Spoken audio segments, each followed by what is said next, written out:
وكنت حضرتك موجود وسمعت المهاترات التي أدلى بها الأستاذ نبيل شرف الدين، وإن سب حضرتك في آخر الحوار، مع إن هم بيقولوا إن إحنا عقلاء ومحترمين وما بنطلعش ألفاظ وأنتوا اللي مستفزين. اتفضل حضرتك وضح لنا الموضوع.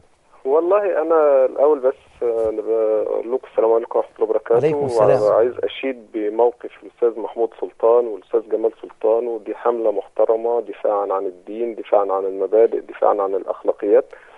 لكن فيما يتعلق بنبيل شرف الدين ده، زي ما قال جمال سلطان امبارح، ده واحد ضابط مفصول من وزارة الداخلية، ومعرفش منتسب لمهنة الصحافة. أنا الحقيقة لا أعلم إذا كان هو نقابي أو مش نقابي، فده يعني موضوع ما مش عايزين نتكلم فيه، لأن هم زي ما الأستاذ جمال قال قبل كده أو الأستاذ محمود، إن دول عصابة. نعم. دول عصابة وزارة الثقافة، أو نعم. زي ما قال الأستاذ جمال سلطان النهارده، دول حظيرة فاروق حسني.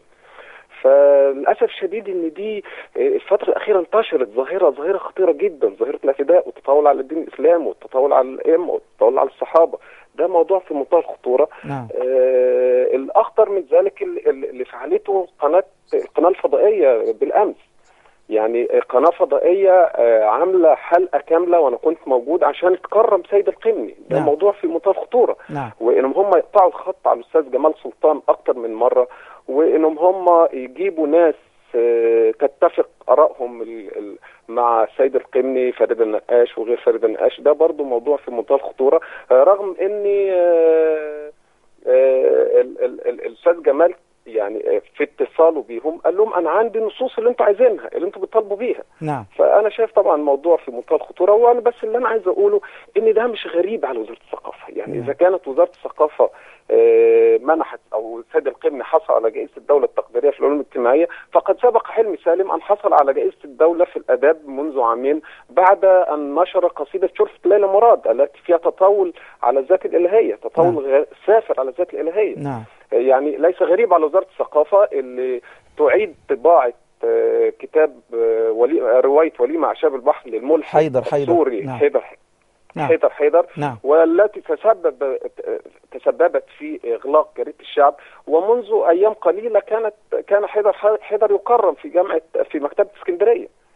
فيعني الحقيقه ده كله الخطوره دي كلها من وزاره الثقافه نفسها. نعم. يعني انا مش هلوم حيدر ولا الوم سيد القمني، ولا انا عايز الوم وزير الثقافه نفسه، وزير الثقافه اللي قاتل 55 شخص في محرقه بني سويف ولم يحرك له ساكنا، في الوقت اللي الدكتوره معصومه المبارك، هذه الانسانه المحترمه وزيره الصحه الكويتيه التي استقالت منصبها بسبب حريق ادى الى وفاه ادى الى وفاه مريض واحد فقط. فانا شايف ان الخطوره كلها في وزاره الثقافه، لان وزاره الثقافه بالفعل تحكمها عصابه الشيوعيين، عصابه العلمانيين، عصابه فعلا لابد بالفعل انه يحصل تدخل من رئاسه الجمهوريه ان بحجب الجائزه عن سيد القمني واعوانه، ولابد ان يكون هناك موقف مع وزير الثقافه، لانه من غير المقبول احنا عشان نحصل على جائزه عشان نحصل على مدير اليونسكو انه احنا نضيع الدين بتاعنا. والله يا ريت يحصل على مدير اليونسكو ويسيبها. يعني نتمنى. نعم. بقول يا ريت يحصل مدير اليونسكو ويسيب وزاره الثقافه. الحقيقه ان نكون شاكرين الافضال. جزاكم الله خيرا الاستاذ جمال عبد الرحيم. هختم بحضرتك في عجاله. شايف نواجه هذا الكلام مع شبابنا بالذات؟ احنا عندنا شباب يا استاذ منصور، شباب لسه ورور زي ما بيقولوا، يعني بيقول في الدين يا هادي، فيفاجأ في النت مثلا بتأييدات فظيعة، ممكن تكون أكتاك كذابة، ممكن 20 30 واحد هم بيقعدوا يزيدوا بأسماء وهمية مختلفة عشان يشعرونا أن الشعب المصري يقبل الإساءة للنبي، ويقبل الإساءة إلى ذات الله، ويقبل الإساءة القرآن، وينكر تنزل الملائكة، ويقول لك القرآن أصل فيه بعد واقعي، بعد حقيقي، وبعد رمزي، وأن نزول الملائكة والإسراء والمعراج الكلام ده كلام فارغ. فشايف حضرتك كيف نواجه هذا الأمر بمنتهى الموضوعية؟ أولا أنا بلاحظ ملاحظة ساعات بتستفزني.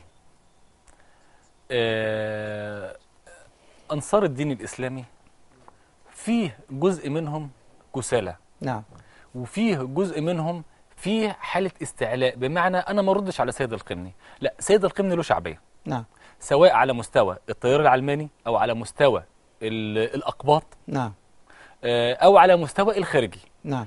تاني حاجة، سيد القمني بيتم حمايته فكريا. نعم. مش حمايته أمنيا، ده حق الدولة إن هي تحميه. نعم. لكن حمايته فكريا. أنا بعت مقالتين للمصري اليوم، مجدي الجلاد رفض ينشرهم.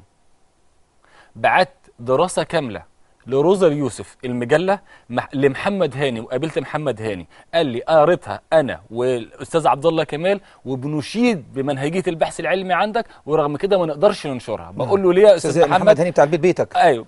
بقول له ليه يا أستاذ محمد؟ قال لي لأني إحنا بنختلف مع شخص سيد القمني لكن متفقين معاه فكريا. ده الكلام اللي صدر من محمد هاني. روزا اليوسف مجلة حكومية. المصري اليوم مجلة مستقلة، لكنها مش مستقلة في ذات الأمر. لا، بتحمي سيد القمني من النقد. أنا بطالب بضرورة فتح النقاش بشكل حقيقي. احنا عايزين حرية. القاهرة بتحمي سيد القمني، احميه. لكن ادينا فرصة ننشر ضد أفكاره.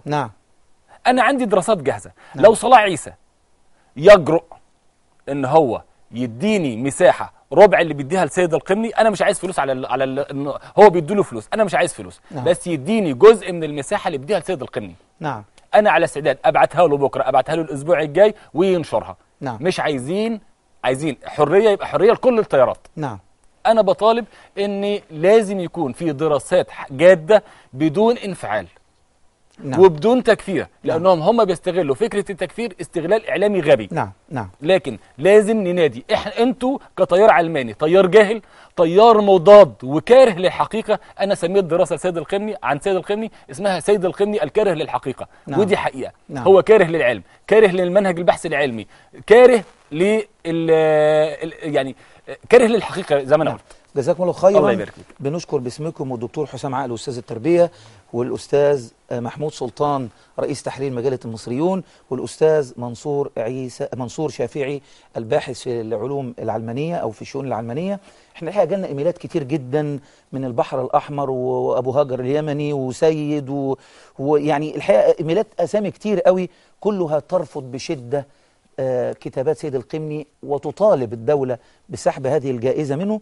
أختم كلامي: لله در الشاعر يقاد للسجن من سب الزعيم ومن سب الإله فإن الناس أحرار. سلام عليكم.